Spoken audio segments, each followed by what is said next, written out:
Topic है जी mathematical modelling of कोविड-19 transmission dynamics with case study of Wuhan. यानी कि जो हमारे पास वुहान चाइना में जो फर्स्ट टाइम जिधर कोविड-19 ये अपीयर हुआ था उसको वो जो है उधर जितने केसेस हुए हैं उन सारों के लिए मैथमेटिकल मॉडल एक कंस्ट्रक्ट करके और फिर उनको स्टडी करना है उन सारे केसेस को।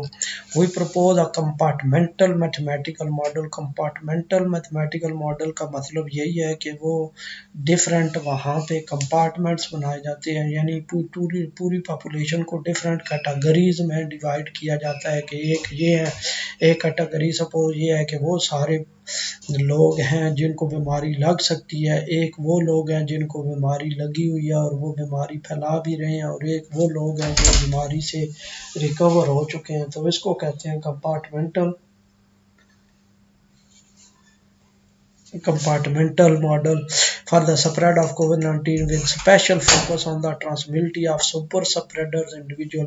यानी स्पेशल फोकस उन पे है जो सुपर स्प्रेडर्स हैं, जो बहुत ज़्यादा बीमारी फैला रहे हैं, किस तरीके से फैला रहे हैं वो उन पे स्पेशल फोकस होगा। We compute the basic reproduction number threshold. Basic reproduction number जिस तरह मैंने पहले बताया कि वो कैलकुलेट करते हैं, क्योंकि वही हमें बता रहा होता है कि बीमारी किस तरह फैल रही है। वो study the local stability of disease free equilibrium in terms of basic reproduction number. और लोकल स्टेबिलिटी फिर डिजीज फ्री इक्विलिब्रियम की हम डिस्कस करेंगे, यानी डिजीज फ्री इक्विलिब्रियम के कब हम किस रेंज में इनिशियल वैल्यूज लें, किसी खास रेंज में इनिशियल वैल्यूज लेते हुए वो डिजीज एक सोल्यूशन जो है वो डिजीज फ्री इक्विलिब्रियम का अप्रोच कर जाएंगे। And we investigate the sensitivity of the model with respect to the variation of each one of its parameters.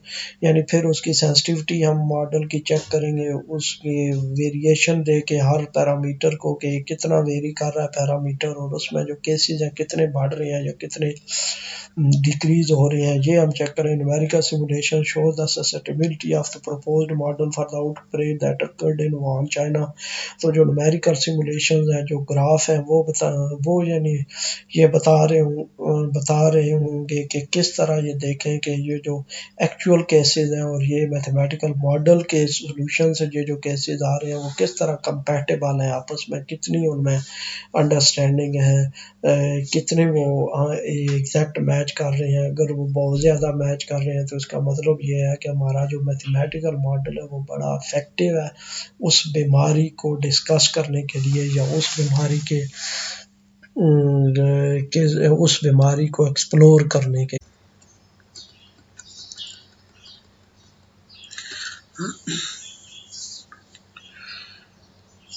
Mathematical models of infectious disease transmission dynamics are now ubiquitous। यानी जो infectious disease transmission होनी होती है, कोई भी जो infectious disease है वो कैसे फैल रही होती है उसके बारे में मैथमेटिकल मॉडल्स जो हैं वो बहुत ज़्यादा है आजकल।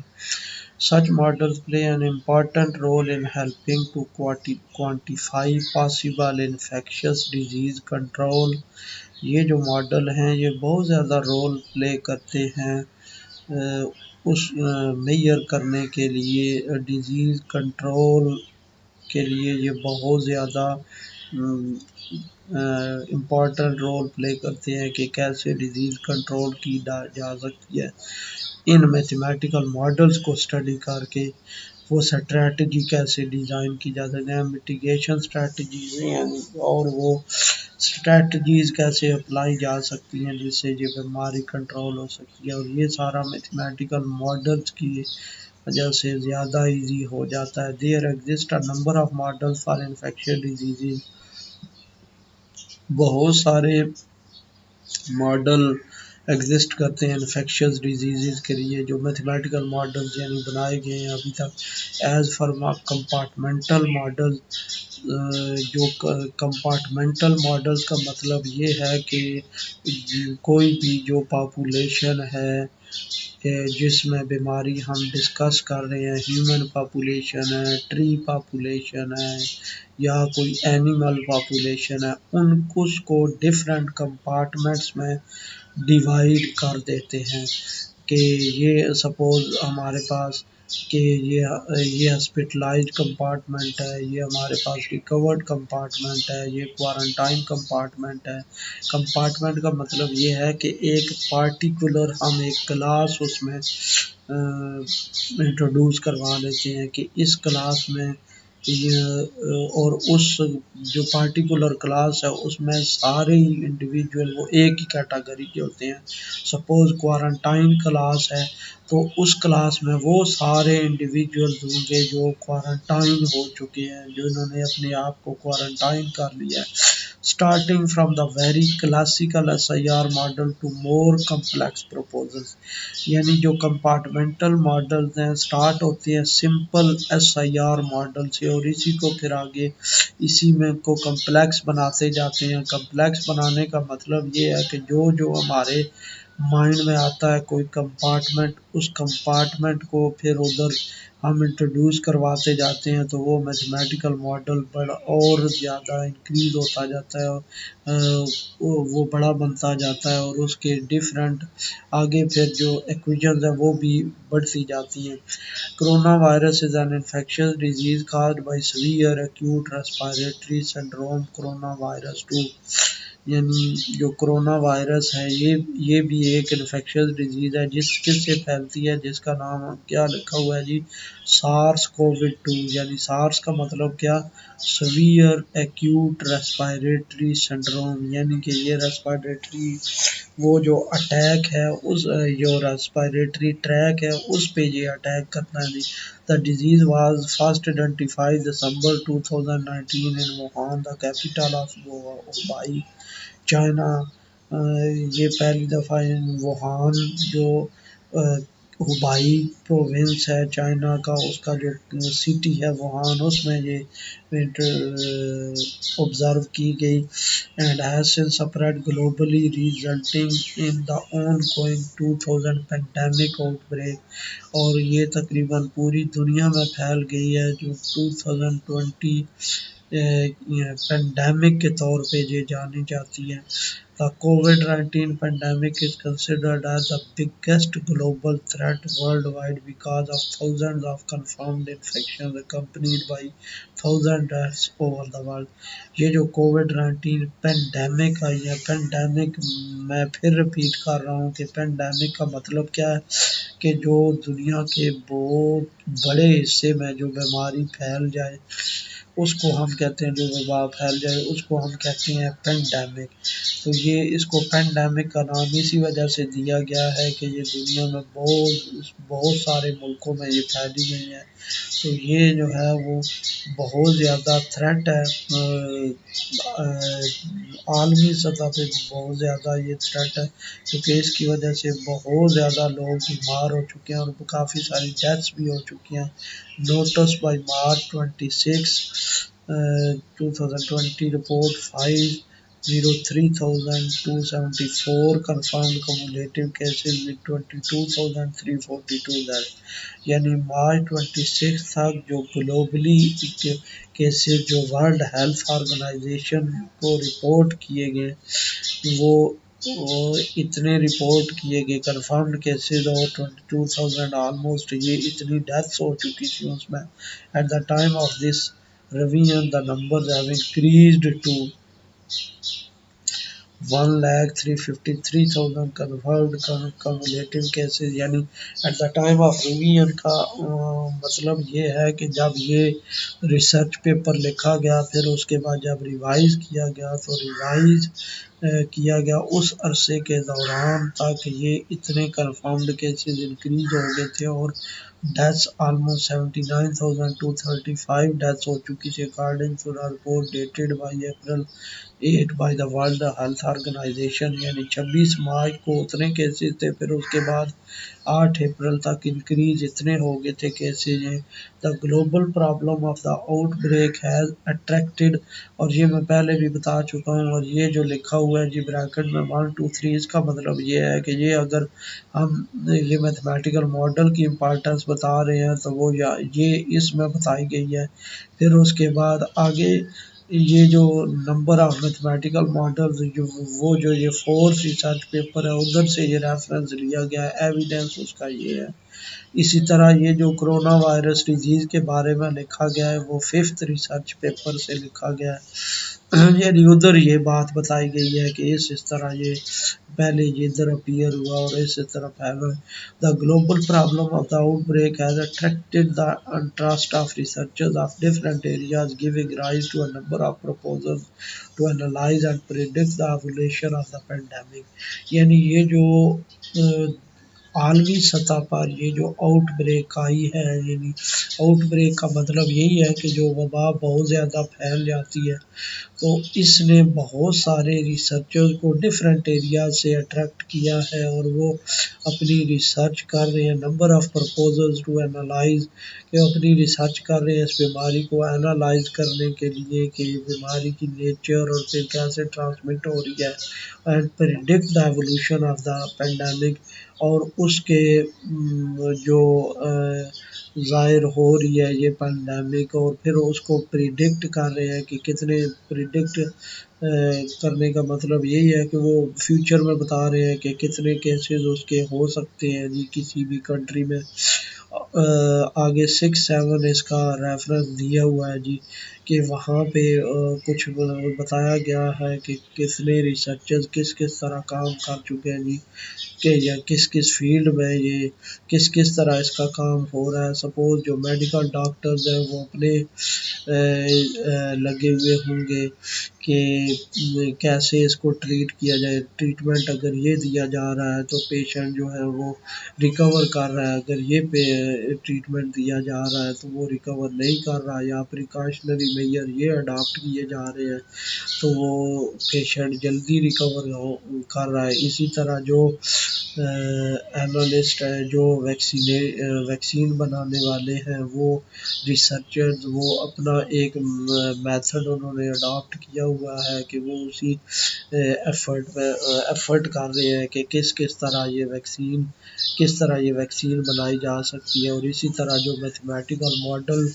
कंस्ट्रक्ट करने वाले हैं यानी मैथमेटिशियन, वो इस लिहाज से इन्वॉल्व है इसमें कि वो मैथमेटिकली वो सारा वो डाटा की बेस पे वो एनालाइज कर रहे हैं और फ्यूचर प्रोडिक्शन दे रहे हैं। इसी तरह जो स्टैटिस्टिक्स सब्जेक्ट्स के हैं वो स्टैटिस्टिकल एनालिसिस कर रहे हैं डिजीज़ का, कि इस डिजीज़ में वो सारे उनके एवरेज, मीन, मीडियन, मोड और बहुत सारी चीज़ें, रिग्रेशन, कोरिलेशन, वो सारे कैलकुलेट करके फिर इस बीमारी को डिस्कस कर रहे हैं। यानी कि हर फील्ड में इसके बारे में इस तरह काम हो रहा है। और main contribution is related with considering the class of super spreaders, यानी इसमें जो मेजर कंट्रीब्यूशन है वो ये है कि कंसिडरेशन ऑफ सुपर स्प्रेडर, यानी बहुत ज़्यादा जो बीमारी फैला रहे हैं वो कौन से ऐसे लोग हैं जी, which is no appearing in medical journals,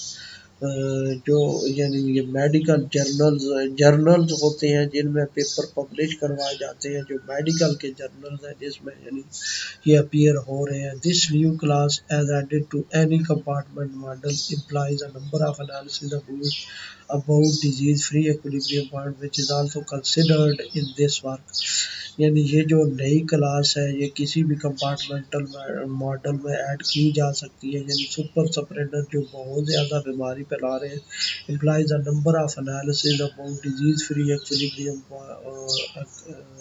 points, यानी फिर उसमें वो एनालाइज किया जा सकता है disease free equilibrium. Disease free equilibrium का मतलब ये है कि हम वो वाला पॉइंट, वो पॉपुलेशन का वो कांस्टेंट लेवल वो कैलकुलेट करें जहाँ पे बीमारी को अल्टीमेटली ख़त्म हो जाएगी, which is also considered in this work. और इस वर्क में भी ये कंसिडर किया गया था। Manuscript is organised as follows, ये जो हमारा काम है ये डिफरेंट है, आगे सेक्शन में डिवाइड किया गया। In section 2 propose a new model for कोविड-19, तो सेक्शन 2 में एक नया मॉडल कोविड-19 का प्रपोज किया गया। Qualitative analysis of the model is investigated in section 3, qualitative दो टाइप के एनालिसिस होते हैं, एक होता है क्वालिटेटिव एनालिसिस और एक होता है क्वांटिटेटिव एनालिसिस। क्वालिटेटिव एनालिसिस का मतलब ये है कि जो मैथमेटिकल मॉडल डिज़ाइन किया गया है जिसमें डिफरेंट पैरामीटर्स बताए गए alpha beta gamma delta,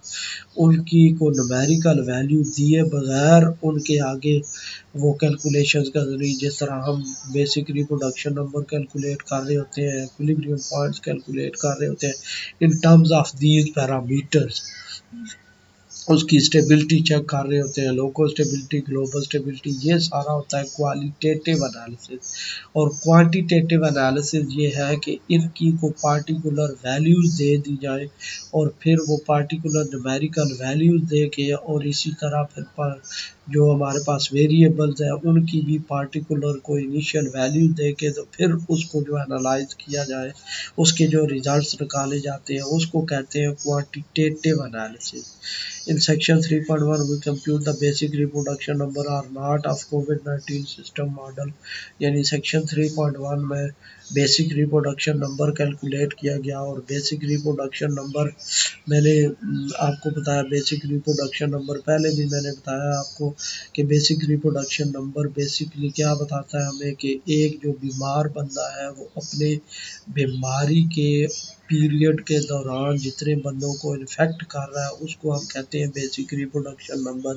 suppose basic reproduction number अगर 2 है तो उसका मतलब ये है कि ऑन एवरेज एक बीमार बंदा, ऑन एवरेज इसलिए कह रहे हैं कि ज़रूरी नहीं कि हर बीमार बंदा 2 को इन्फेक्ट करे, हो सकता है कि एक बंदा अपनी बीमारी के दौरान 5 को इन्फेक्ट कर रहा है, एक बंदा अपनी बीमारी के दौरान 1 को इन्फेक्ट कर रहा है, एक बंदा अपनी बीमारी के दौरान किसी को भी इन्फेक्ट नहीं करता। तो वो ओवरऑल सबको देख के और उनकी एवरेज निकाल के तो फिर R02 का मतलब यह है कि ऑन एवरेज एक बीमार बंदा अपनी बीमारी के दौरान 2 बंदों को इन्फेक्ट कर रहा है। Section 3.2 study the local stability of the disease free equilibrium in terms of R0। इस सेक्शन में लोकल स्टेबिलिटी फाइंड की गई है R0 की फॉर्म है। लोकल स्टेबिलिटी मैंने आपको बताया था, लोकल स्टेबिलिटी का मतलब क्या होता है, स्टेबिलिटी स्टेबल से निकला। स्टेबल का मतलब क्या होता है कि यानी कि जब हम किसी डिजीज़ को एनालाइज कर रहे होते हैं तो वो डिफरेंट कंपार्टमेंट्स में फ्लक्चुएशन आ रही होती है।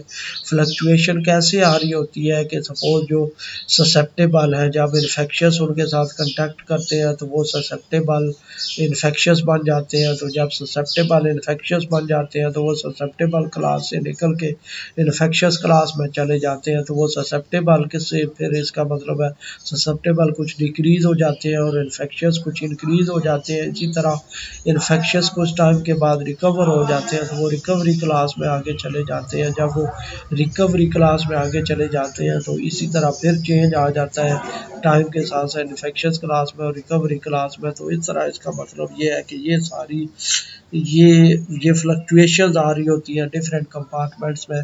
तो स्टेबिलिटी का मतलब ये है कि हमने वो पॉइंट कैलकुलेट करना है कि जिसमें ये फ्लक्चुएशन इनमें ख़त्म हो जाती है तो वो एक कांस्टेंट लेवल को अप्रोच कर जाते हैं ये सारे कंपार्टमेंट्स इसमें। तो लोकल स्टेबिलिटी का मतलब ये है कि जब भी हम सिस्टम को कुछ सॉल्व कर रहे होते हैं तो उस सिस्टम के लिए कोई इनिशियल कंडीशन चाहिए होती हैं कि इनिशियल कंडीशंस क्या होंगी, और वो इनिशियल कंडीशंस हम कहाँ से लेते हैं, बायोलॉजिकली कहाँ से ली जाती है।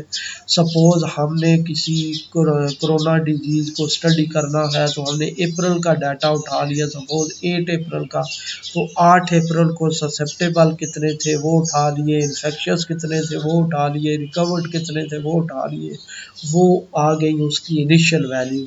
और उन इनिशियल वैल्यूज़ को लेके फिर हम डिफरेंट न्यूमेरिकल स्कीम्स अप्लाई करके, प्रोग्राम अप्लाई करके, तो फिर हम उससे जिस तरह न्यूमेरिकल मेथड अप्लाई करके फिर उसका सॉल्यूशन सिस्टम का फाइंड करते हैं। और स्टैंडर्ड RK4 मेथड है कि RK4 मेथड अप्लाई करके तो हम इस सिस्टम का सॉल्यूशन फाइंड करते हैं। तो लोकल स्टेबिलिटी का मतलब ये है कि एक ख़ास रीजन के अंदर हम उसकी इनिशियल वैल्यूज़ लेंगे। सपोज यानी हम अप्रैल से अगर इनिशियल वैल्यूज़ ले रहे हैं अप्रैल के मंथ से, तो वो इनिशियल वैल्यूज़ अप्रैल के मंथ से किसी भी डेट के लेके तो फिर हम स्टेबिलिटी चेक कर रहे हैं कि वो हमारे पास किस लेवल को अप्रोच कर रहा है।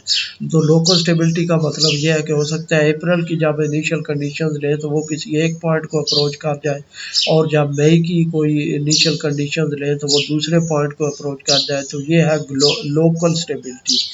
और ग्लोबल स्टेबिलिटी का मतलब ये है कि जिधर से मर्जी है वो डाटा उठा ले, यानी अप्रैल का डाटा ले ले इनिशियल वैल्यूज़, मई का ले ले, जून का ले ले, वो एक ही पॉइंट को अप्रोच करे तो इसको कहते हैं ग्लोबल स्टेबिलिटी। यानी वो जो पॉइंट है वो ग्लोबली एसिम्प्टोटिकली स्टेबल है, यानी इंडिपेंडेंट ऑफ इनिशियल कंडीशंस है कि हम कहाँ से भी वो ले रहे हैं वो डाटा, तो उस पर कोई फ़र्क नहीं पड़ रहा, वो एक ही पॉइंट को अप्रोच कर रहा है।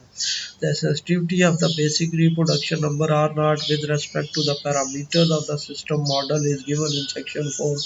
यानी वही आर नॉट की sensitivity with respect to model parameters के डिफरेंट पैरामीटर्स जो मॉडल में इन्वॉल्व है, उससे उसकी सेंसिटिविटी चेक करेंगे कि कितना किसी पैरामीटर को कितना चेंज किया और आर नॉट में कितनी चेंज आई है। तो अगर कोई किसी पैरामीटर में थोड़ी सी चेंज करने से आर नॉट में बहुत ज़्यादा चेंज आ रही है तो इसका मतलब ये है कि वो पैरामीटर ज़्यादा सेंसिटिव है आर नॉट के लिए। The usefulness of our model is then illustrated in section 5 of numerical simulation. यानी जो मॉडल की अथेंटिकेशन है, जो मॉडल की यूजफुलनेस है, वो न्यूमेरिकल सिमुलेशन से वो इलस्ट्रेट की गई है, वो वाज़े की गई है कि किस तरह वो मॉडल जो है वो बेस्ट एक्सप्लेन कर रहा है इस सिनारियो को, पूरे सिनारियो को, कोविड-19 के सिनारियो को। वेयर वो use real data from Wuhan, यानी रियल डाटा वुहान का लेके तो फिर वो मैथमेटिकल मॉडल पे अप्लाई इसको यूज़ करके तो वो बताया गया है कि किस तरह मैथमेटिकल मॉडल उसको बेटर एक्सप्लेन कर रहा है रियल डाटा को। We end with the section 6 of conclusion discussion and future research. तो लास्ट सेक्शन में यानी वो सारी जो ये जिसमें भी एनालिसिस किया गया उसको कंक्लूड किया गया, फिर उस पर डिस्कशन की गई है और आगे फ्यूचर डायरेक्शंस भी बताई गई होंगी कि फ्यूचर में किस डायरेक्शन में ये आगे मज़ीद रिसर्च की जा सकती है। कि है जी द प्रोपोज्ड कोविड-19 कंपार्टमेंट मॉडल, यानी मैथमेटिकल मॉडल है, इसमें भी प्रपोज किया गया है जी कोविड-19 के डिस्कशन के लिए बेस्ड ऑन 216 मॉडल। आगे रेफरेंस 10 लिखा हुआ है, यानी इस पेपर में ये मैथमेटिकल मॉडल पहले को बनाया गया था, उस बेस पे यही मैथमेटिकल मॉडल कंस्ट्रक्ट किया गया है इधर। And taking into account the existence of super spreaders in the family of corona virus, यानी ये जो 11 रेफरेंस है उन्होंने सुपर सबरेडर्स का कोई कोरोना वायरस में नाम दिया है और वो जो फैमिली सुपर सबरेडर्स का कंसेप्ट है वो उस मॉडल में यानी 2016 के मॉडल में यूज़ करके ये एक नया मॉडल बनाया गया। We propose a new epidemiological compartment model that takes into account the super spreading phenomena of some individuals. तो एक नया एपिडेमियोलॉजिकल मॉडल बनाया गया है जो सुपर स्प्रेडिंग का फिनोमेना रिप्रेजेंट कर रहा है। Moreover we consider a fatality compartment related to death due to virus infection. तो यहाँ पे एक अलग कंपार्टमेंट बनाया गया है, एक अलग क्लास बना दी गई है जो कोरोना वायरस। वैसे तो इससे पहले वाले जो मैथमेटिकल मॉडल्स हैं उनमें वही जो इन्फेक्शस क्लास है उसमें ये एक्स्ट्रा एक डिजीज़ रिलेटेड डेथ रेट डाला जाता था। यहाँ पे एक अलग साथ क्लास ऐड की गई है डिजीज़ क्लास, यानी कि जो कोरोना वायरस की वजह से डेथ हो रही है उनकी एक अलग क्लास, एक अलग इक्वेशन बना दी गई है यहाँ पे। In doing so, the constant total population size is subdivided into 8 epidemiological classes। तो जो टोटल पॉपुलेशन है वो 8 क्लासेस में डिवाइड की गई है। ससेप्टेबल क्लास, ऐसे जिनको बीमारी लग सकती है। एक्सपोज्ड क्लास यानी जिनके अंदर वायरस एंटर हो गया लेकिन अभी वो इंक्यूबेशन पीरियड में है, अभी तक उसमें सिम्टम नहीं जाहिर हुए और वायरस वो डेवलप नहीं हुआ। सिम्टोमेटिक जिनमें वायरस ज़ाहिर हो गया है, सिम्टम ज़ाहिर हो गए हैं और वो बीमारी फैला रहे हैं। एंड इन्फेक्शियस और सुपर स्प्रेडर क्लास यानी जो बहुत ज़्यादा वो बीमारी, सुपर स्प्रेडर क्लास एक ये है वो जो बहुत ज़्यादा बीमारी फैला रहे हैं। इन्फेक्शियस बट एसिम्प्टोमेटिक क्लास यानी वो बीमारी फैला रहे हैं लेकिन उनमें सिम्टम नहीं जाहिर हुए, वो एसिम्प्टोमेटिक। हॉस्पिटलाइज्ड जो हॉस्पिटलाइज हो गए हैं। रिकवरी क्लास जो रिकवर्ड हो चुके हैं। एंड फैटेलिटी क्लास यानी जिनकी डेथ हो चुका है, डेथ जो हो रही है जिनकी, वो एक क्लास ले ली गई है। ये सारे कंपार्टमेंट्स बनाए गए हैं, ये सारे दूसरे लफ्ज़ों में वेरिएबल ले लिए गए हैं और उससे ये मैथमेटिकल मॉडल कंस्ट्रक्ट किया गया है। The model takes the following form. अब ये मैथमेटिकल मॉडल बनाया गया है, देखें वो सारे वेरिएबल लेके SEIPAHRT और इनका डेरिवेटिव लेके ये सारा मैथमेटिकल मॉडल। आगे पैरामीटर की डिस्क्रिप्शन देखते हैं जी। With beta quantifying the human to human transmission coefficient per unit time per person, यानी बीटा जो है वो ट्रांसमिशन कोफिशिएंट है एक यूनिट टाइम में पर पर्सन का। यूनिट टाइम का मतलब ये है कि यूनिट टाइम हम, ये हमारी कंसिडरेशन है कि यूनिट टाइम हम एक दिन को ले रहे हैं, 5 दिन को ले रहे हैं, 10 दिन को ले रहे हैं, यानी कि जो per unit time per person transmission हो रही है बीटा, वो रेट है। Beta prime quantifies high transmission coefficient due to super spreader, और बीटा प्राइम वो ट्रांसमिशन रेट है जो सुपर स्प्रेडर से ट्रांसमिशन हो रही है, यानी कुछ जो है वो नॉर्मल फैला रहे हैं और कुछ जो है वो बहुत ज़्यादा, जैसे वो आपस में यानी कि गैदरिंग होगी, सोशल गैदरिंग होगी या और कोई इसी हवाले से, तो वो बहुत ज़्यादा जो बीमारियां फैला रहे होंगे, जहाँ ट्रांसमिशन कर रहे होंगे, वो बीटा प्राइम है। And L quantifies the relative transmissibility of hospitalised patients, और एल जो है वो हमारे पास ये जो रिप्रेजेंट कर रहा है, बीटा वो सिंपल ट्रांसमिशन हो रही है और एल वो फैक्टर है जो कुछ हॉस्पिटलाइज्ड की वजह से। आपने सुना होगा कि बहुत सारे जो कोविड-19 के डॉक्टर्स जो आगे वो कर रहे होते थे, ट्रीटमेंट कर रहे होते थे पेशेंट्स का, उनको भी कोरोना हो गया था। तो वो किस वजह से, जो हॉस्पिटलाइज्ड पर्सन है उनके साथ रहने की वजह से या उनका ट्रीटमेंट करने की वजह से, तो वो एल जो है वो उसको रिप्रेजेंट कर रहा है कि जिस रेट से वो हॉस्पिटलाइज से वो ट्रांसमिशन हो रही है। हियर के the rate at which an individual leaves the exposed class by becoming infectious, के वो रेट है जिस रेट से जो एक्सपोज्ड इंडिविजुअल्स हैं वो इस क्लास को, एक्सपोज्ड को लीव कर रहे हैं, यानी जब वो वायरस एंटर हो जाता है इंडिविजुअल्स में तो कुछ अर्सा तो उनमें सिम्टम ज़ाहिर नहीं होते, फिर उसके बाद या वायरस डेवलप होता है। अब बहुत सारी पॉसिबिलिटीज़ हैं। एक तो ये है कि जब सिम्टम ज़ाहिर हो गए तो वो इन्फेक्शस क्लास में ट्रांसफ़र कर गए, फिर उसके बाद या तो ये है कि वायरस डेवलप हो गया और वो बीमारी फैलाना शुरू कर दिया लेकिन सिम्टम ज़ाहिर नहीं हुए तो वो एसिम्प्टोमेटिक क्लास में चले गए, और इसी तरह यानी ये सारी पॉसिबिलिटीज़ हैं। और फिर उसके बाद एक है सुपर स्प्रेडर्स के, उसमें वायरस डेवलप हो गया और वो सोशल गैदरिंग में हिस्सा लेने लगे और बाकी वो सुपर स्प्रेडर में फिर ट्रांसफ़र हो गए।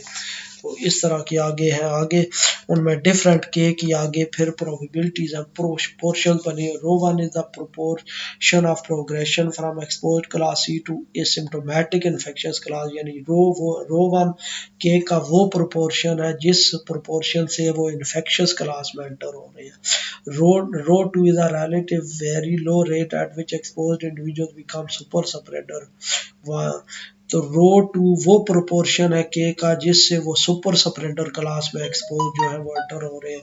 While one minus rho two, और इन दोनों का 1 से माइनस करें तो वो जो रिमेनिंग प्रोग्रेशन रेट है के का वो प्रोपोर्शन है जिससे वो एक्सपोज जो है वो एसिम्प्टोमेटिक क्लास में एंटर हो रहे हैं। Gamma A is the average rate at which symptomatic and super spreader individuals become hospitalised, और गैमा ए वो रेट है जिससे इन्फेक्शियस और जो सुपर स्प्रेडर्स हैं वो हॉस्पिटलाइज्ड हो रहे हैं।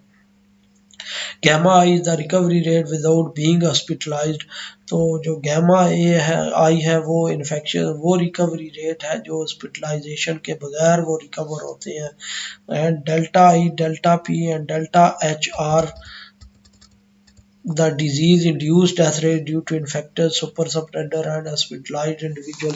तो कुछ इन्फेक्शंस हैं जिनकी डेथ हो जाती है कोविड-19 से, कुछ हॉस्पिटलाइज्ड कोविड-19 पेशेंट्स हैं जिनकी डेथ हो जाती है, और कुछ जो सुपर स्प्रेडर्स हैं जिनकी कोविड-19 की वजह से डेथ हो जाती है। तो उसकी वजह से ये जो रेट्स हैं डेल्टा आई, डेल्टा पी और डेल्टा एच रिप्रेजेंट कर रहे हैं, और ये इधर से निकल के तो ये जो क्लास है डी टी जिसमें जा रहे हैं delta I T plus D F by D T जिसको हम कंसिडर कर रहे हैं, और वो फैटेलिटी की क्लास उसमें इस रेट से ये इधर इन्फेक्शन से आ रहे हैं, ये सुपर स्प्रेडर से आ रहे हैं, और ये हॉस्पिटलाइज से आ रहे हैं इस रेट से। The transmissibility from asymptomatic individuals has been modeled in this way since if it was not apparent their behavior। यानी कि ये नज़र तो नहीं आ रहा उसका बिहेवियर उसमें, या ये क्लास उसमें कोई कंट्रीब्यूट तो नहीं कर ली, लेकिन फिर भी ये क्लास बना ली गई है। This question is a controversial issue for appear Indeed at present this question is a controversial issue for epidemiologist. यानी ये जो क्वेश्चन है कि ये बिल्कुल को कंट्रीब्यूट नहीं कर रहे उसमें, ये एपिडेमियोलॉजिस्ट के लिए ये कंट्रोवर्शियल इशू है। अब कंट्रोवर्शियल इशू किस तरह है ये, क्योंकि ये कुछ लोग कहते हैं कि जब डेथ हो जाती है तो वो डेड बॉडी से बस वो वायरस भी डेड हो जाते हैं तो वो आगे नहीं फैलाते, लेकिन कुछ लोग कहते हैं कि नहीं, डेड बॉडी से भी आगे वायरस ट्रांसफ़र हो जाता है। तो इसलिए ये कंट्रोवर्शियल इशू है। तो इससे इस क्लास से मज़ीद आगे कहीं नहीं कोई ट्रांसफ़र हो रही, यानी जहाँ पे ये जूम कर रहे हैं कि बस वो इस क्लास में जा रहे हैं, आगे कहीं इसके साथ कोई इंटरेक्शन नहीं है। A flow chart of the model 1 is presented in figure 1। इसका फ्लो चार्ट इस तरह फिगर 1 में रिप्रेजेंट किया गया है। आप देखें तो फिगर 1 में ये सारे कंपार्टमेंट्स के बॉक्सेस बनाए गए हैं, और जिस कंपार्टमेंट से दूसरे कंपार्टमेंट की तरफ एरो है, इसका मतलब है कि उस रेट से वो उस कंपार्टमेंट से निकल के दूसरे कंपार्टमेंट में जा रहे हैं। और यहाँ पे एक और चीज़ ऑब्जर्व करने वाली है, यहाँ पे देखें कि ट्रांसमिशन जो है वो इसी डेस्टान में एन डिवाइड हो रहा है। तो आपको याद होगा इससे पहले वाली वीडियोस में जहाँ पे मैंने बताया था 3 टाइप के मैंने इंसिडेंस रेट्स बताए थे कि bilinear incidence rate, standard incidence rate और सैचुरेशन इंसिडेंस रेट। तो यहाँ पे जो यूज़ किया गया है वो स्टैंडर्ड इंसिडेंस रेट यूज़ किया गया है, वो कोविड-19 के मॉडल को फार्मूलेट करने के लिए। क्योंकि एन से डिवाइड हो रहा है तो इसका मतलब ये है कि ये स्टैंडर्ड इंसिडेंस की है जी। द प्रोपोज्ड कोविड-19 कंपार्टमेंट मॉडल, यानी मैथमेटिकल मॉडल है, इसमें भी प्रपोज किया गया है जी कोविड-19 के डिस्कशन के लिए बेस्ड ऑन अ 216 मॉडल। आगे रेफरेंस 10 लिखा हुआ है, यानी इस पेपर में ये मैथमेटिकल मॉडल पहले को बनाया गया था, उस बेस पे यही मैथमेटिकल मॉडल कंस्ट्रक्ट किया गया है इधर। And taking into account the existence of super spreaders in the family of corona virus, यानी ये जो 11 रेफरेंस है उन्होंने सुपर स्प्रेडर्स का कोई कोरोना वायरस में नाम दिया है, और वो जो फैमिली सुपर स्प्रेडर्स का कंसेप्ट है वो उस मॉडल में यानी 2016 के मॉडल में यूज़ करके ये एक नया मॉडल बनाया गया। We propose a new epidemiological compartment model that takes into account the super spreading phenomena of some individuals. तो एक नया एपिडेमियोलॉजिकल मॉडल बनाया गया है जो सुपर स्प्रेडिंग का फिनोमेना रिप्रेजेंट कर रहा है। Moreover we consider a fatality compartment related to death due to virus infection. तो यहाँ पे एक अलग कंपार्टमेंट बनाया गया है, एक अलग क्लास बना दी गई है जो कोरोना वायरस। वैसे तो इससे पहले वाले जो मैथमेटिकल मॉडल्स हैं उनमें वही जो इन्फेक्शस क्लास है उसमें ये एक्स्ट्रा एक डिजीज़ रिलेटेड डेथ रेट डाला जाता था। यहाँ पे एक अलग साथ क्लास ऐड की गई है डिजीज़ क्लास, यानी कि जो कोरोना वायरस की वजह से डेथ हो रही है उनकी एक अलग क्लास, एक अलग एक्विजन बना दी गई है यहाँ पे। In doing so, the constant total population size is subdivided into 8 epidemiological classes. तो जो टोटल पॉपुलेशन है वो 8 क्लासेस में डिवाइड की गई है। ससेप्टेबल क्लास ऐसे जिनको बीमारी लग सकती है, एक्सपोज्ड क्लास यानी जिनके अंदर वायरस एंटर हो गया लेकिन अभी वो इंक्यूबेशन पीरियड में है, अभी तक उसमें सिम्टम नहीं जाहिर हुए और वायरस वो डेवलप नहीं हुआ, सिम्टोमेटिक जिनमें वायरस ज़ाहिर हो गया है, सिम्टम ज़ाहिर हो गए हैं और वो बीमारी फैला रहे हैं, एंड इन्फेक्शियस और सुपर स्प्रेडर क्लास यानी जो बहुत ज़्यादा वो बीमारी, सुपर स्प्रेडर क्लास एक है वो जो बहुत ज़्यादा बीमारी फैला रहे हैं, इन्फेक्शियस बट एसिम्प्टोमेटिक क्लास यानी वो बीमारी फैला रहे हैं लेकिन उनमें सिम्टम नहीं जाहिर हुए, वो एसिम्प्टोमेटिक हॉस्पिटलाइज्ड जो हॉस्पिटलाइज हो गए हैं, रिकवरी क्लास जो रिकवर्ड हो चुके हैं, एंड फैटेलिटी क्लास यानी जिनकी डेथ हो चुका है, डेथ जो हो रही है जिनकी, वो एक क्लास ले ली गई है। ये सारे कंपार्टमेंट्स बनाए गए हैं, ये सारे दूसरे लफ्ज़ों में वेरिएबल ले लिए गए हैं और उससे ये मैथमेटिकल मॉडल कंस्ट्रक्ट किया गया है। The model takes the following form. अब ये मैथमेटिकल मॉडल बनाया गया है, देखें वो सारे वेरिएबल लेके SEIPAHRT और इनका डेरिवेटिव लेके ये सारा मैथमेटिकल मॉडल। आगे पैरामीटर की डिस्क्रिप्शन देखते हैं जी। With beta quantifying the human to human transmission coefficient per unit time per person, यानी बीटा जो है वो ट्रांसमिशन कोफिशिएंट है एक यूनिट टाइम में पर पर्सन का। यूनिट टाइम का मतलब ये है कि यूनिट टाइम ये हमारी कंसिडरेशन है कि यूनिट टाइम हम एक दिन को ले रहे हैं, 5 दिन को ले रहे हैं, 10 दिन को ले रहे हैं, यानी कि जो per unit time per person transmission हो रही है बीटा, वो रेट है। Beta prime quantifies high transmission coefficient due to super spreader, और बीटा प्राइम वो ट्रांसमिशन रेट है जो सुपर स्प्रेडर से ट्रांसमिशन हो रही है, यानी कुछ जो है वो नॉर्मल फैला रहे हैं और कुछ जो है वो बहुत ज़्यादा, जैसे वो आपस में यानी कि गैदरिंग होगी, सोशल गैदरिंग होगी या और कोई इसी हवाले से, तो वो बहुत ज़्यादा जो बीमारियां फैला रहे होंगे, जहाँ ट्रांसमिशन कर रहे होंगे, वो बीटा प्राइम है। And L quantifies the relative transmissibility of hospitalised patients, और एल जो है वो हमारे पास ये जो रिप्रेजेंट कर रहा है, बीटा वो सिंपल ट्रांसमिशन हो रही है और एल वो फैक्टर है जो कुछ हॉस्पिटलाइज्ड की वजह से। आपने सुना होगा कि बहुत सारे जो कोविड-19 के डॉक्टर्स जो आगे वो कर रहे होते थे, ट्रीटमेंट कर रहे होते थे पेशेंट्स का, उनको भी कोरोना हो गया था, तो वो किस वजह से, जो हॉस्पिटलाइज्ड पर्सन है उनके साथ रहने की वजह से या उनका ट्रीटमेंट करने की वजह से, तो वो एल जो है वो उसको रिप्रेजेंट कर रहा है कि जिस रेट से वो हॉस्पिटलाइज से वो ट्रांसमिशन हो रही है। एयर के the rate at which an individual leaves the exposed class by becoming infectious, के वो रेट है जिस रेट से जो एक्सपोज्ड इंडिविजुअल्स हैं वो इस क्लास को, एक्सपोज्ड को लीव कर रहे हैं, यानी जब वो वायरस एंटर हो जाता है इंडिविजुअल्स में तो कुछ अर्सा तो उसमें सिम्टम ज़ाहिर नहीं होते, फिर उसके बाद या वायरस डेवलप होता है। अब बहुत सारी पॉसिबिलिटीज़ हैं, एक तो ये है कि जब सिम्टम ज़ाहिर हो गए तो वो इन्फेक्शियस क्लास में ट्रांसफ़र कर गए, फिर उसके बाद या तो ये है कि वायरस डेवलप हो गया और वो बीमारी फैलाना शुरू कर दिया लेकिन सिम्टम ज़ाहिर नहीं हुए तो वो एसिम्प्टोमेटिक क्लास में चले गए, और इसी तरह यानी ये सारी पॉसिबिलिटीज़ हैं। और फिर उसके बाद एक है सुपर स्प्रेडर्स के, उसमें वायरस डेवलप हो गया और वो सोशल गैदरिंग में हिस्सा लेने लगे और बाकी वो सुपर स्प्रेडर में फिर ट्रांसफ़र हो गए।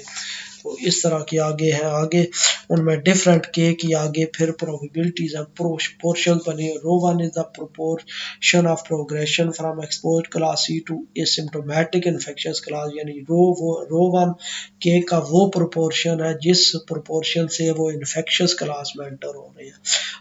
रो two is a relative very low rate at which exposed individuals become super spreader, तो रो टू वो प्रोपोर्शन है के का जिससे वो सुपर स्प्रेडर क्लास में एक्सपोज जो है वो एंटर हो रहे हैं, while one minus rho two, और इन दोनों का वन से माइनस करें तो वो जो रिमेनिंग प्रोग्रेशन रेट है के का वो प्रोपोर्शन है जिससे वो एक्सपोज जो है वो एसिम्प्टोमेटिक क्लास में एंटर हो रहे हैं। Gamma A is the average rate at which symptomatic and super spreader individual become hospitalised, और गैमा ए वो रेट है जिससे इन्फेक्शंस और जो सुपर स्प्रेडर्स हैं वो हॉस्पिटलाइज्ड हो रहे हैं। Gamma I is the recovery rate without being hospitalised, तो जो गैमा ए है आई है वो इन्फेक्शन वो रिकवरी रेट है जो हॉस्पिटलाइजेशन के बगैर वो रिकवर होते हैं। And delta I, delta P and delta H R the disease induced death rate due to infected super spreader and hospitalized individual। तो कुछ इन्फेक्शंस हैं जिनकी डेथ हो जाती है कोविड-19 से, कुछ हॉस्पिटलाइज्ड कोविड-19 पेशेंट्स हैं जिनकी डेथ हो जाती है, और कुछ जो सुपर स्प्रेडर्स हैं जिनकी कोविड-19 की वजह से डेथ हो जाती है। तो उसकी वजह से ये जो रेट्स हैं डेल्टा आई, डेल्टा पी और डेल्टा एच रिप्रेजेंट कर रहे हैं, और ये इधर से निकल के तो ये जो क्लास है डी टी जिसमें जा रहे हैं delta I T plus D F by D T जिसको हम कंसिडर कर रहे हैं, और वो फैटेलिटी की क्लास उसमें इस रेट से ये इधर इन्फेक्शन से आ रहे हैं, ये सुपर स्प्रेडर से आ रहे हैं, और ये हॉस्पिटलाइज से आ रहे हैं इस रेट से।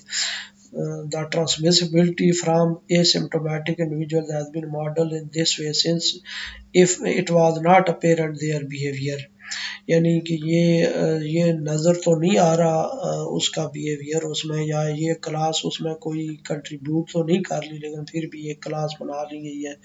This question is a controversial issue for appear Indeed at present this question is a controversial issue for epidemiologist, यानी ये जो क्वेश्चन है कि ये बिल्कुल को कंट्रीब्यूट नहीं कर रहे उसमें, ये एपिडेमियोलॉजिस्ट के लिए ये कंट्रोवर्शियल इशू है।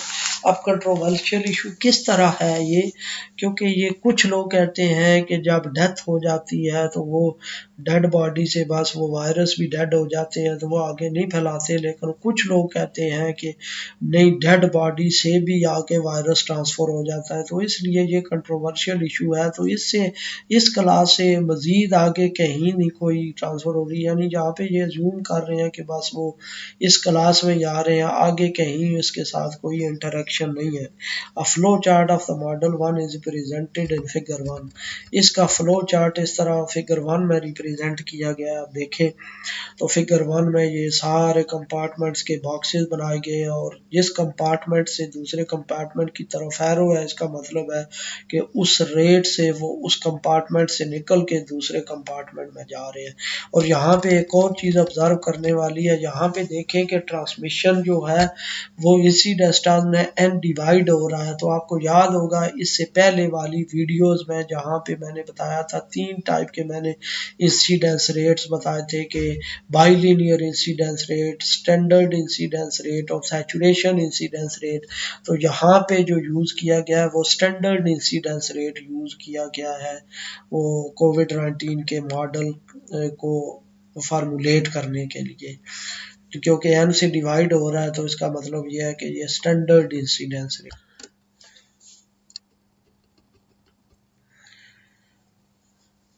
है जी। Qualitative analysis of the model. Qualitative analysis जिस तरह मैंने पहले बताया है, क्वालिटेटिव एनालिसिस क्या होता है, यानी basic reproduction number, equilibrium points, उनकी ग्लोबल स्टेबिलिटी, यानी ये सारी चीज़ें कैलकुलेट करें। और कैसे कैलकुलेट करें कि अल्फ़ा बीटा गामा ये सारे जो पैरामीटर दिए हुए हैं इनकी कोई पार्टिकुलर वैल्यू नहीं, बल्कि इसी तरह ये पैरामीटर लिखे हुए हों और फिर वो सारी चीज़ें कैलकुलेट करें, तो उसको हम कहेंगे qualitative analysis। One of the most significant thresholds when studying infectious disease model which quantifies disease invasion or extension in a population is the basic reproduction number, यानी जो ज़्यादा सेंसिटिव थ्रेशोल्ड है किसी बीमारी की स्टडी में जो हमें बताता है कि आया कि बीमारी बढ़ रही है या कम हो रही है या बीमारी ख़त्म होगी, वो है basic reproduction number. In this section we obtain the basic reproduction number for our model। इस सेक्शन में जो बेसिक रिप्रोडक्शन नंबर है वो कैलकुलेट करते हैं कि and study the local एसिम्प्टोटिकली stability of a disease free equilibrium, और डिजीज फ्री इक्विलिब्रियम की लोकल स्टेबिलिटी डिस्कस करते हैं। The basic reproduction number, the basic reproduction number as a measure for disease spread in a population plays an important role in the course and control of an ongoing outbreak। तो basic reproduction number जो है, जो major कर रहा होता है कि disease कितनी स्प्रेड हो रही है पॉपुलेशन में, ये एक इम्पॉर्टेंट रोल प्ले कर रहा होता है डिजीज़ स्टडी में और उसकी कंट्रोल करने में। It can be understood as the average number of cases one infected individual generates over the course of its infectious period in an otherwise uninfected population। यानी ये हमें बताता है कि ऑन एवरेज एक बीमार बंदा अपने पूरे बीमारी के पीरियड के दौरान कितने बंदों को इन्फेक्ट कर रहा है। Using the next generation matrix approach outline in Venn and Ratio what move to our model, the basic reproduction number can be computed by considering the below generation matrices F and V। तो ये van and ट्रेशर वटमोव का जो method है, इसको use करके तो ये F और वी ये कैलकुलेट किए जा सकते हैं। ये उस वीडियो में बताया गया है जिसमें मैथमेटिकल मॉडल रिप्रेजेंट किया गया था, जिसमें बेसिक रिप्रोडक्शन नंबर कंप्यूट किया गया कंप्यूटेशन की प्लेलिस्ट में कि कैसे बेसिक रिप्रोडक्शन नंबर कैलकुलेट करते हैं और उसके लिए एफ और वी कैसे बनाए जाते हैं। That is the Jacobian matrix associated to the rate of appearance of new infections and the net rate out of corresponding compartments और J F and J V. तो ये जे एफ और जे वी इस तरह बनाए जाएंगे, आप जो इन्फेक्टेड कंपार्टमेंट्स हैं वो लेके, तो ये जे एफ और जे वी बनाए जाएंगे। इन्फेक्टेड कंपार्टमेंट्स यहाँ पे ई आई लिए गए, ये 4 कंपार्टमेंट लिए गए हैं। यहाँ से देखा जा सकता है कि ये बीटा ये वाला पहले ये कंपार्टमेंट लिया गया है, फिर उसके बाद ये एल बीटा एच, तो उसके बाद ये हमारे पास हॉस्पिटलाइज्ड का कंपार्टमेंट लिया गया है, फिर उसके बाद जो बीटा प्राइम है ये पी का कंपार्टमेंट लिया गया है हमारे पास। यानी पहले ये ई कंपार्टमेंट लिया है, फिर ये ई एक कंपार्टमेंट लिया है, फिर उसके बाद एच कंपार्टमेंट लिया है, फिर उसके बाद पी कंपार्टमेंट लिया है, एच और ई कंपार्टमेंट, फिर उसके बाद आई कंपार्टमेंट, फिर पी कंपार्टमेंट और एच कंपार्टमेंट, ये 4 कंपार्टमेंट लेके और उसमें से ये एफ और वी बनाए गए हैं जी। ये देख जा सकते हैं। The basic reproduction number R naught is obtained as the spectral radius of F V inverse, फिर उस वी का इनवर्स कैलकुलेट करके और उसका फिर एफ वी इनवर्स दोनों प्रोडक्ट लेके तो उसकी जो आइगन वैल्यूज कैलकुलेट करेंगे तो मैक्सिमम जो आइगन वैल्यू होगी वो बेसिक रिप्रोडक्शन नंबर होगा। वो रिप्रोडक्शन नंबर ये एक्सप्रेशन उधर से फाइंड किया जा सकता है। For the parameter used in और सिमुलेशन सी टेबल 1, यानी जो सिमुलेशन में पैरामीटर यूज हुए हैं वो टेबल 1 में दिखाए गए हैं। टेबल 1 में ये जितने भी पैरामीटर्स हैं उनकी ये डिस्क्रिप्शन भी दी गई है और आगे उनकी वैल्यूज भी दी गई हैं जो सिमुलेशन में यूज होंगी, यानी जो ग्राफ में यूज होंगी। टू ऑब्टेन आर नॉट 0.945, तो ये पैरामीटर वैल्यू जब सारी यहाँ पे आर नॉट में पुट करें तो आर नॉट की वैल्यू आ रही है 0.945।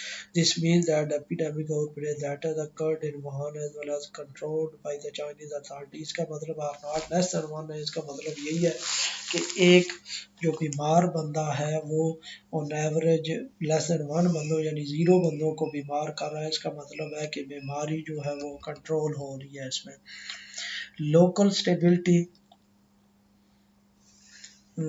in terms of the basic reproduction number, तो आप लोकल स्टेबिलिटी कैलकुलेट करते हैं जी in terms of basic reproduction number इसकी के लोकल स्टेबिलिटी जिस तरह मैंने आपको बताया है क्या है लोकल स्टेबिलिटी के किसी खास डोमेन के अंदर जब इनिशियल वैल्यूज ले उन वेरिएबल्स की तो फिर जो इक्विलिब्रियम पॉइंट को अप्रोच करें को फिर हम कहते हैं कि वो इक्विलिब्रियम पॉइंट लोकली एसिम्प्टोटिकली स्टेबल है। और अगर इंडिपेंडेंट ऑफ इनिशियल कंडीशंस हो यानी पूरे पॉजिटिवली इनवेरिएंट सेट में से जिधर से मर्जी है वैल्यूज ले उनकी इनिशियल वैल्यूज और जो सोल्यूशन है वो इक्विलिब्रियम पॉइंट को ये अप्रोच करे तो वो हम कहते हैं ये ग्लोबली स्टेबल है, ग्लोबली एसिम्प्टोटिकली स्टेबल है। तो यहाँ पे ये देख सकते हैं जी, noting that the two last equation and fifth of the system are uncoupled to the remaining equation we can easily obtain by direct integration. हम देख सकते हैं कि लास्ट वाली जो दो इक्वेशन हैं और जो फिफ्थ इक्वेशन है वो अनकपल्ड, अनकपल्ड का मतलब ये है कि वो एक दूसरे के साथ कहीं पे वो मैच नहीं हो रही, इंटरैक्ट नहीं कर रही, तो उसको डायरेक्टली सॉल्व किया जा सकता है। और सॉल्यूशन उसका क्या आ जाएगा जी कि ए ऑफ टी इसके इक्वल आ जाएगा इंटीग्रल 0 to t, यानी ए वाली जो है वो और आर वाली और एफ वाली उनको डायरेक्टली सॉल्व करके ये सॉल्यूशन फाइंड किया जा सकता है। Further more since the total population size and constant one है, जब टोटल पॉपुलेशन साइज कांस्टेंट है तो एस ऑफ टी ऐसे कैलकुलेट किया जा सकता है कि एन में से बाकी सारे माइनस कर दे तो एस ऑफ टी निकल आएगा। Therefore, the local stability of one can be studied through the remaining coupled system of state variable। तो इसलिए फिर जो लोकल स्टेबिलिटी है वो जो रिमेनिंग कपल सिस्टम है उससे कैलकुलेट की जा सकती है, namely the variable E I P and H in one, यानी कि जो वेरिएबल्स हैं ई आई पी और एच उससे लोकल स्टेबिलिटी की कैलकुलेट की जा सकती है। Jacobian matrix associated to these variables is the following one.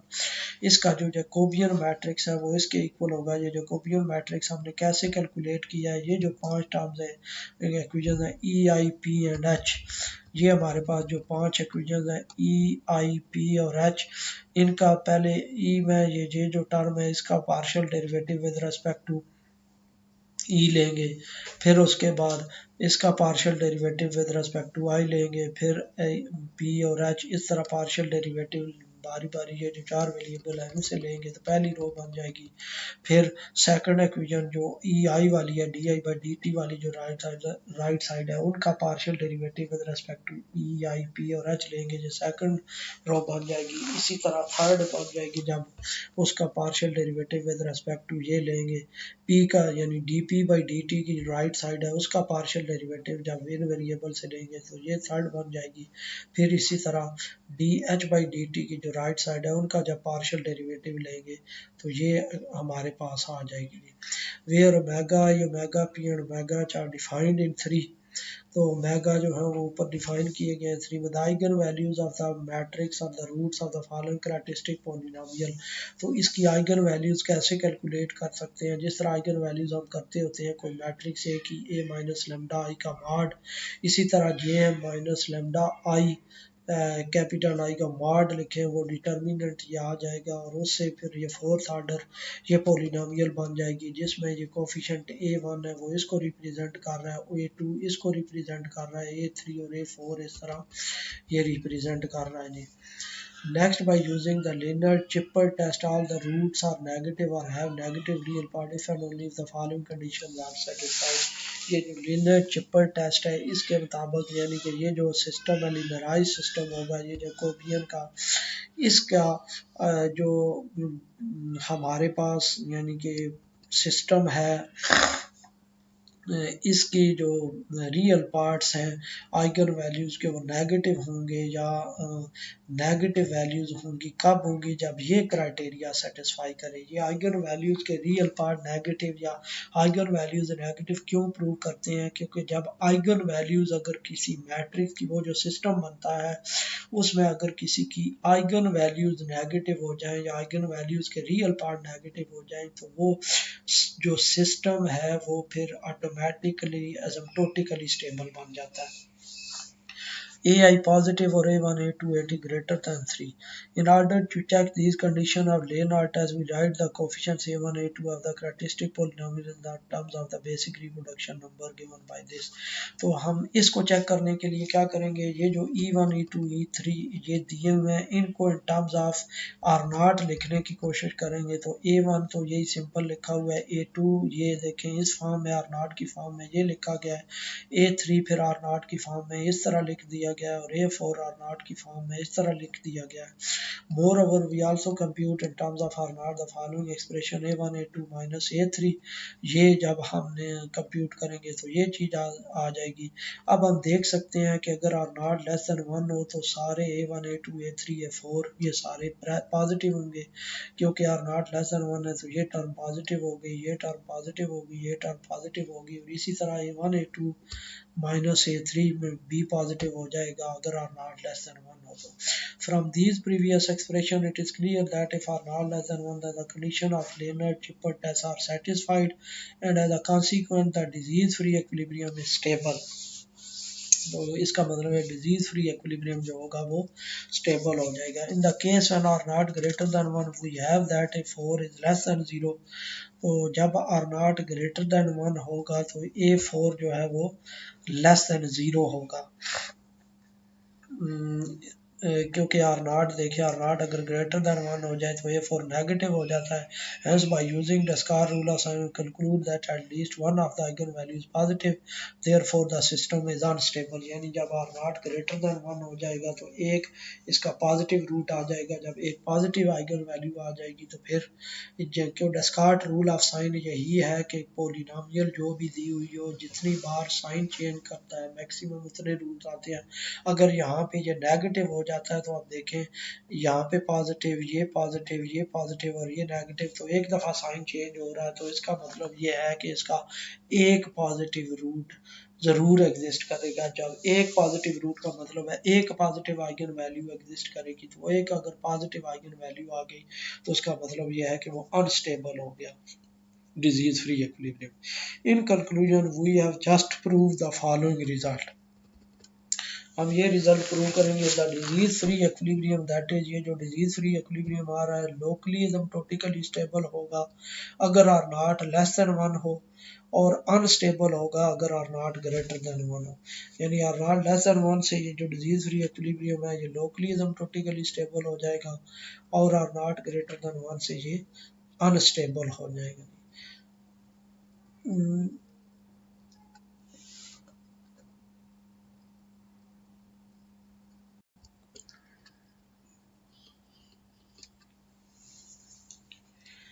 Next, we investigate the sensitiveness of the COVID-19 model 1 with respect to the variation of each one of its parameters for the dynamic threshold 4। यानी कि sensitivity उस model की देखेंगे कौन कौन से parameter ज़्यादा sensitive हैं रिप्रोडक्शन नंबर। एंडेमिक थ्रेशोल्ड का मतलब है यही है कि वो बेसिक रिप्रोडक्शन नंबर, यानी बेसिक रिप्रोडक्शन नंबर की हम सेंसिटिविटी चेक करेंगे कि वो किन किन पैरामीटर से ज़्यादा सेंसिटिव है। सेंसिटिव आगे सेक्शन है जी, sensitivity analysis. As we saw in section 3, the basic reproduction number for the model 1 which we propose in section 2 is given by 4। यानी जो basic reproduction number है वो 4th इक्वेशन में रिप्रेजेंट किया गया है। ये इधर देख सकते हैं, ये हमारे पास ये basic reproduction number का एक्सप्रेशन है। The sensitivity analysis of the endemic threshold for endemic threshold का मतलब वही basic reproduction number tells us how important each parameter is to disease transmission। ये हमें बताता है कि कितना जो कोई पैरामीटर है कितना सेंसिटिव है इस डिजीज की ट्रांसमिशन के लिए। This information is crucial not only for experimental design but also to data assimilation and reduction of complex models। तो ये जो हमारे पास इंफॉर्मेशन है, ये जो सेंसिटिविटी एनालिसिस हम जो करते हैं ये ज़रूरी है एक्सपेरिमेंटल डिज़ाइन के लिए। कि जब एक्सपेरिमेंटल डिज़ाइन का मतलब ये है कि प्रैक्टिकली जब हम कोई बीमारी को कंट्रोल करना चाहते हैं तो उसके लिए पहले ये तो पता हो कि कौन कौन से जो फैक्टर हैं वो ज़्यादा इम्पॉर्टेंट है इस बीमारी को कंट्रोल करने के लिए। बट आल्सो डाटा सिमुलेशन, तो डाटा को भी इकट्ठा करने के लिए फिर डाटा कौन कौन सा डाटा इकट्ठा किया जाए, फिर कौन कौन से आगे रिसोर्सेज इस्तेमाल किए जाएँ उसके लिए।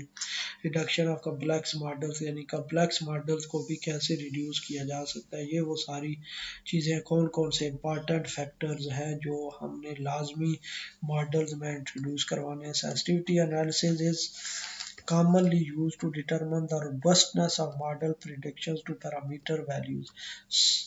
सेंसिटिविटी एनालिसिस जो है वो नॉर्मली जो यूज़ किया जाता है वो मॉडल की प्रिडिक्शंस की रोबस्टनेस के लिए। रोबस्टनेस का मतलब है कि कितनी प्रिडिक्शन ज़्यादा स्ट्रांग होगी इस पैरामीटर वैल्यूज़ को यूज़ करके, कितनी प्रिडिक्शन अच्छी होगी। सेंसिटिविटी एनालिसिस उसके लिए भी नॉर्मली यूज़ किया जाता है। Since there are usually errors in collected data and presumed parameter value, तो आम तौर पे जो डाटा कलेक्ट किया जाता है और जो रियल होता है और पैरामीटर की वैल्यू जो अज्यूम की जाती है उनके दरमियान कुछ ना कुछ एरर होता है। यानी कि जो रियल केसेस हैं और जो हमारे पास मैथमेटिकल मॉडल से वो ग्राफ बनते हैं वो कुछ ना कुछ उसमें एरर ज़रूर आ रहा होता है। To use to discover parameter that have a high impact on the threshold or not, यानी ये यूज़ किया जाता है वो उन पैरामीटर को देखने के लिए जो बहुत ज़्यादा इम्पैक्ट रखते हैं और नॉट पे, should be targeted by intervention strategies,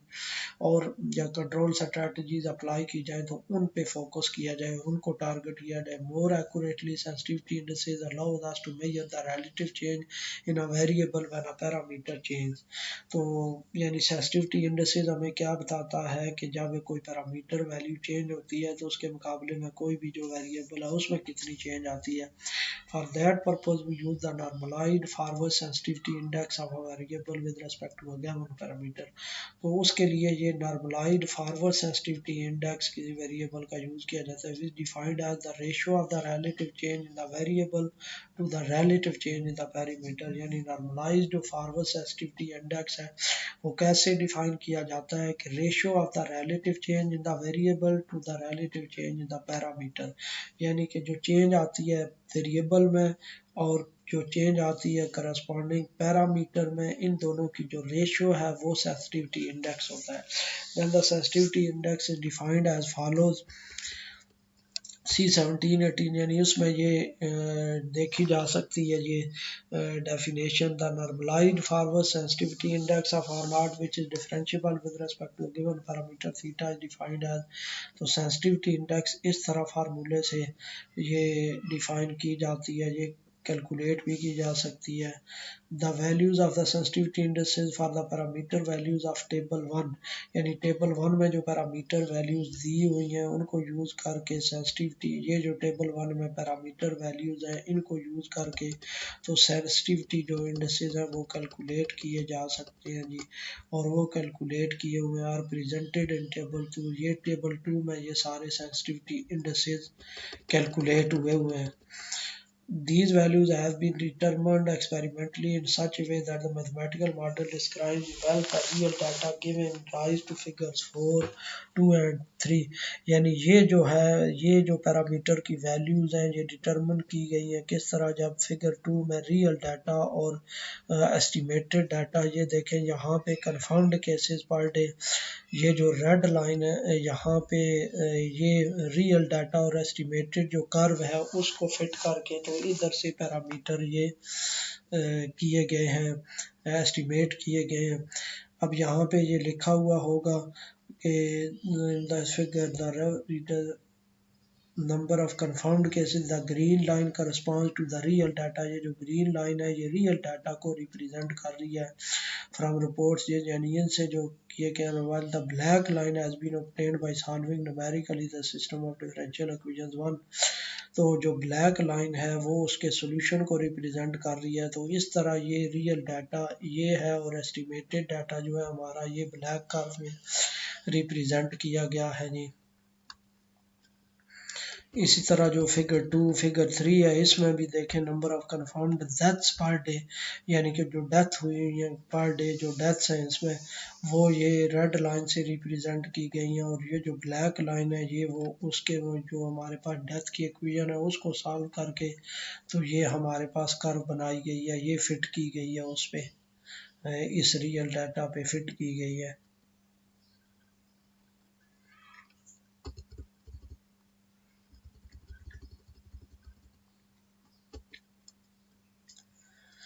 other values from the parameters can be found in Aguilar एटल।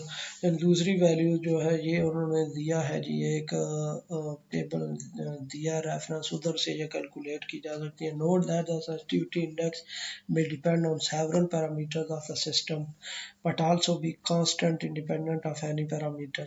यानी कि ये बहुत सारे पैरामीटर्स में सेंसिटिविटी इंडेक्स रिप्रेजेंट करता है, लेकिन बाकी जो है फिक्स रख लिए जाते हैं। कोई एक पैरामीटर जो है वो वेरी करवाया जाता है। For example sensitivity index +1 means the increasing theta by a given percentage increasing always or not by the same percentage। यानी ये जो sensitivity index अगर +1 आया हुआ हो तो उसका मतलब ये है कि अगर आर नॉट ये थीटा, ये जो पैरामीटर है ये जब इंक्रीज करेगा तो आर नॉट भी उसी परसेंटेज से इंक्रीज करेगा। The estimation of a sensitive parameter should be carefully done. यानी कि जो सेंसिटिव पैरामीटर है वो इतिहास से वो एस्टिमेट किया जाए। Since a small perturbation in such parameter leads to relative quantitative changes, क्योंकि उसमें थोड़ी सी भी जो चेंज है वो बहुत सारी आगे रिजल्ट में चेंज कर देती है। On the other hand the estimation of parameter with a rather small value for the sensitivity index does not require as much attention to estimate। तो जिस पैरामीटर का सेंसिटिविटी इंडेक्स बहुत ज़्यादा छोटा है उसको इतने फोकस करने की ज़रूरत नहीं होती, क्योंकि उसमें वार नॉट की वजह से कोई इतनी ज़्यादा चेंज नहीं आ रही होती। Because a small perturbation in that parameter leads to small changes. जो थोड़ी परटर्बेशन है किसी पैरामीटर में वो थोड़ी चेंजिंग लाती है। From table 2 we conclude that the most sensitive parameters to the basic reproduction number of the COVID-19 model are beta, rho 1 and delta y। In table 2 से देखा जा सकता है ये जो पैरामीटर है ये ज़्यादा सेंसिटिव है, क्योंकि अगर आप देखें तो ये जो बीटा है इसका ये नंबर आ रहा है 0.963, ये भी ज़्यादा है। दूसरा आप रो 1 अगर देखें, रो 1 भी 0.9 है, ये भी एक ग्रेटर नंबर है। यानी वो ये दोनों ग्रेटर नंबर है। और उसके बाद इसके से नीचे अगर देखें तो ये जो डेल्टा आई है इसके बाद ये डेल्टा आई आ रहा है जी। उसके बाद अगर देखें तो ये डेल्टा आई की ये वैल्यू है, ये ज़्यादा सेंसिटिव है, ये देखी जा सकती है जी।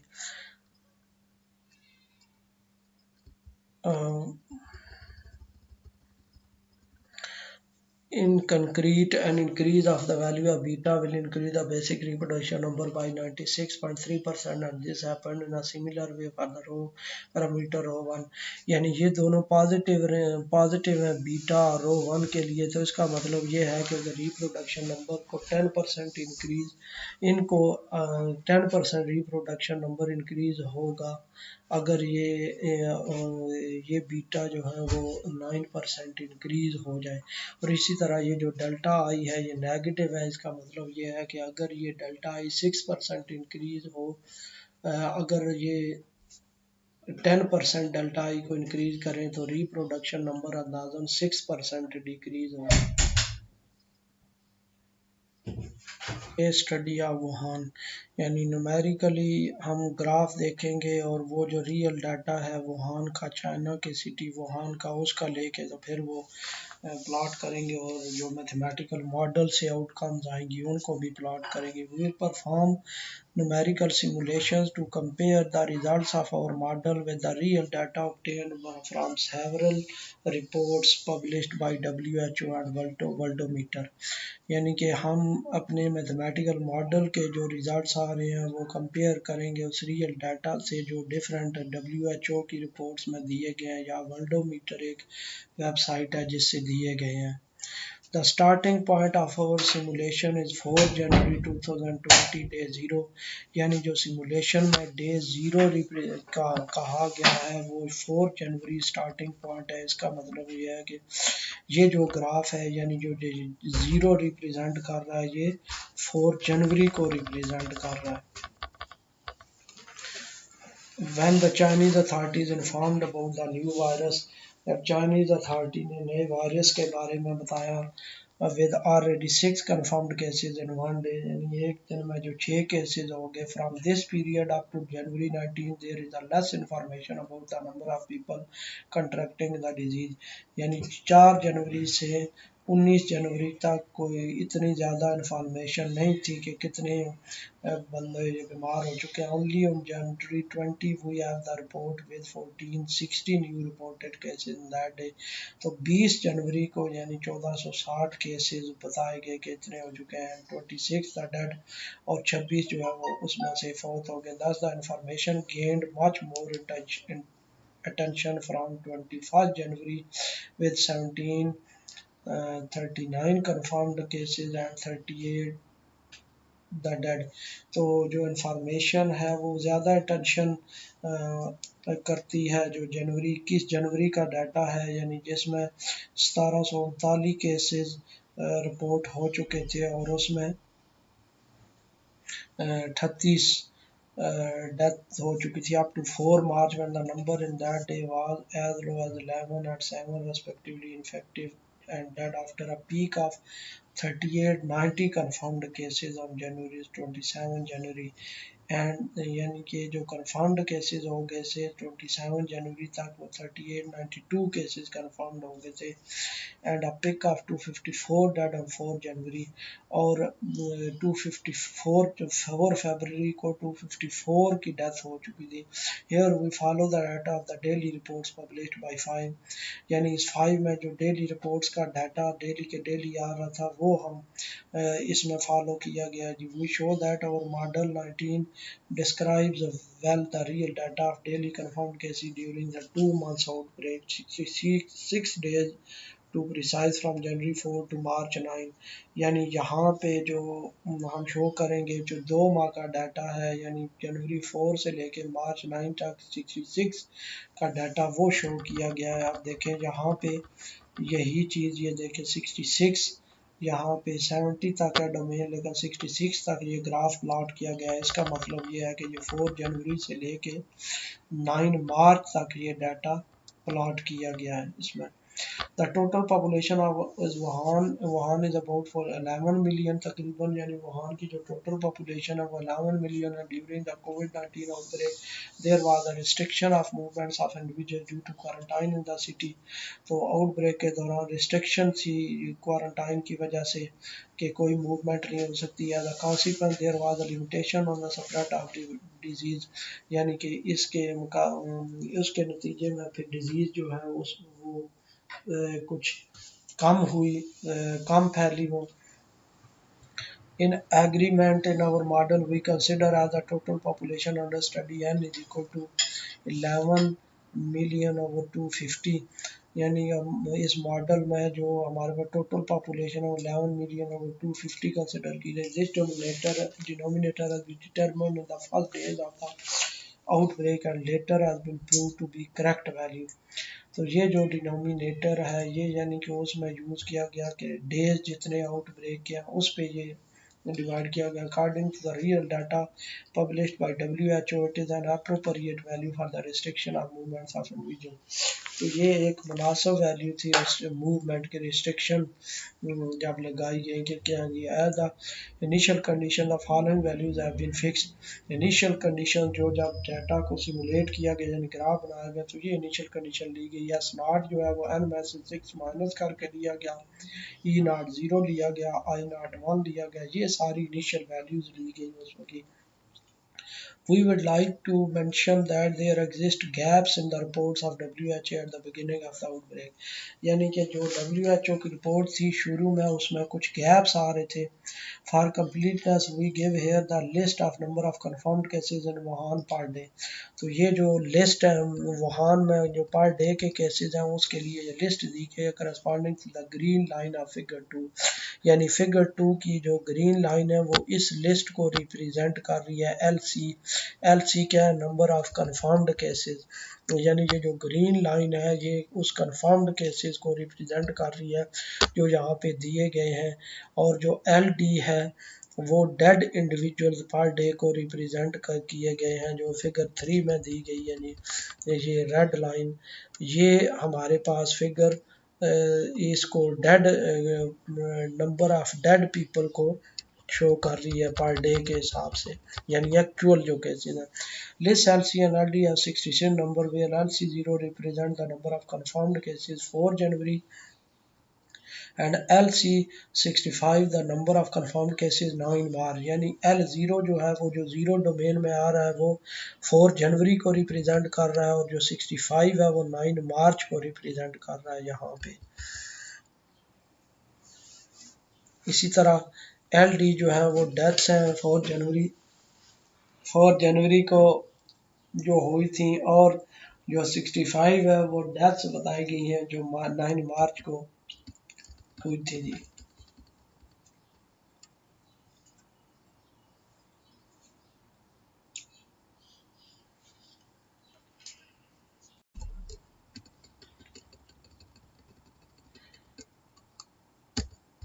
Conclusions and discussion.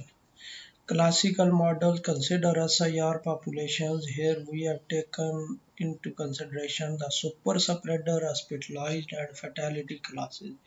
यानी SIR मॉडल तो वो सिंपल क्लासिकल मॉडल है, जो ऑर्डिनरी मॉडल है उसमें सुपर स्प्रेडर की क्लास इंक्लूड की, हॉस्पिटलाइज्ड की और फैटेलिटी की क्लास इंक्लूड की गई है उसमें। सी फार्मूला टू वही जो मैथमेटिकल मॉडल है, give the number of test. Our model is an ad hoc compartmental model of the COVID-19 taking into account its particularities, some of them still not well known, giving a good approximation of the reality of Wuhan outbreak. See figure। यानी कि ये जो model है ये एक ख़ास importance रखता है, क्योंकि यहाँ पे जो रियल केसेस हैं वो मॉडल के साथ बहुत अच्छे, जो मॉडल की आउटकम्स हैं उनके साथ बहुत मैच कर रहे हैं। दूसरे लफ्ज़ों में मॉडल आउटकम जो है वो रियल केसेस के साथ बहुत ज़्यादा मैच कर रहे हैं। एंड प्रिडिक्टिंग और diminishing on the daily number of confirmed cases of the disease, और यानी daily number of confirmed cases जो हैं उनको ये प्रिडिक्ट कर रहे हैं कि वो दिन ब दिन ख़त्म हो रहे हैं। This is an agreement with our assumption computations of the basic reproduction number in section 4 the surprisingly obtained less than 1, और ये मैच करता है जो बेसिक रिप्रोडक्शन नंबर हमने निकाला, क्योंकि बेसिक रिप्रोडक्शन नंबर भी इधर जो निकाला है वो 0.9 समथिंग है, और उससे फिर ये ग्राफिकल रिजल्ट्स मैच करते हैं, क्योंकि ग्राफिकल रिजल्ट्स में भी यही शो कर रहे हैं कि ये दिन ब दिन जो डेली केसेस हैं ये डिक्रीज कर रहे हैं। तो रिप्रोडक्शन नंबर भी यही है कि ऑन एवरेज 0.9 है, यानी ऑन एवरेज एक जो बीमार बंदा है वो लेस दैन 1 बंदों को इन्फेक्ट कर रहा है, तो बीमारी यानी डिक्रीज हो रही है। Moreover, it is worth to mention that our model fits also enough well the real data of daily confirmed deaths as shown in figure 3, यानी जो मॉडल है वो डेली confirmed deaths पे भी ये फिट हो रहा है, ये इस तरह इनको रिप्रेजेंट कर रहा है। Our theoretical finding and numerical results adapt well to real data reflects or reflected the reality in Wuhan, China, यानी जो मॉडल आउटकम्स हैं वो रियलिटी को रिफ्लेक्ट कर रहे हैं, यानी रियलिटी को सही से बता रहे हैं जो वुहान में।